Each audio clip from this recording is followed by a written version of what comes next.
They've allowed millions of people to come into our country from their prisons, from gangs, from drug dealers, and from mental institutions, probably proportionately more than anybody else. If you look at the drug traffic by sea is down 92%. And nobody can figure out who the 8% is, because I have no idea. Anybody getting involved in that right now is not doing well. And we'll start that on land, too. It's going to be starting on land pretty soon. President Trump edging a little bit closer to a military operation to remove the criminal enterprise masquerading as the government of Venezuela. The question is when, how, and with what as a replacement. Joining me now is former senior advisor to Special Envoy for Ukraine, and he is now running for the Senate in Alabama, Morgan Murphy. Great to see you, Morgan. Great to be Thanks with for you, being Brian. here. Thank you. All right, so I know Maduro is not the sharpest knife in the drawer. He's not like his predecessor, who was a smart enemy for the United States. But Maduro's not a smart guy. No.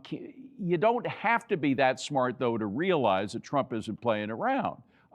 Is he going to make a deal with Trump, or will Trump have to go in and remove him? Well, I'm afraid he won't, because as you said, if brains were TNT, Maduro couldn't blow his own nose. That's absolutely true. I'm afraid Yeah. of what's going to happen there, and that more military force is going to be needed. It's an illegitimate regime. We know who the rightful leader of Venezuela is. Maria Machado. Yes, a great hero. It was great to see her got taken out this week and out from under house arrest. Yes, yes. Well, and that shows you something about the way in which we have that nation covered right now. The fact that clearly we helped. I think she's even said that Donald Trump helped, and she's been very complimentary of President Trump in terms of him deserving the Peace Prize as much as she did.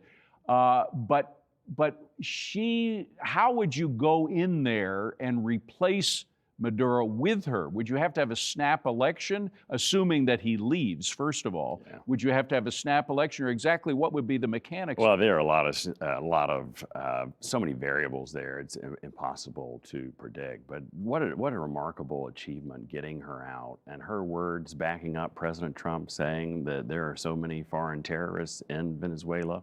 You know, when a Nobel Peace Laureate says that the President of the United States is doing the right thing, I think his critics need to pipe down on that. Yeah. He's really doing the right thing. Well, one of the critics, just to remind folks, we have a soundbite from Representative Himes from Connecticut, talking about the narco-terrorists, and he referred to them this way. Roll it. Any American who sees the video that I saw will see the United States military attacking shipwrecked sailors. Bad guys, but attacking shipwrecked sailors.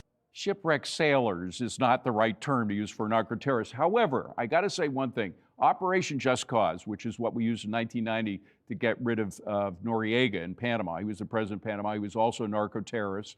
And that cost 23 American lives, and it cost over 300 wounded.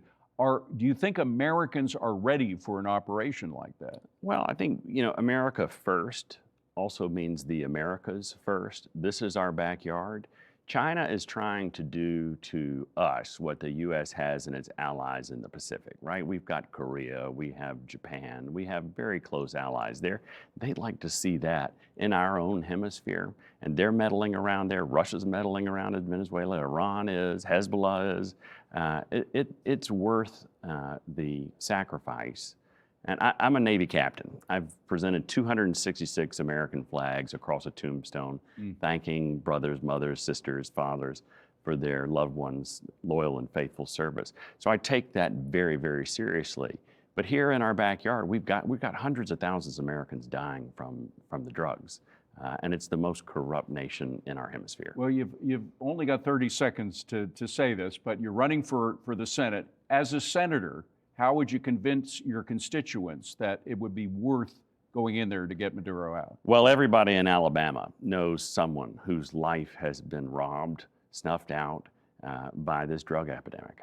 And I think it's important to show the people that our policy is sound and our policy is going to stop this influx of drugs into our country.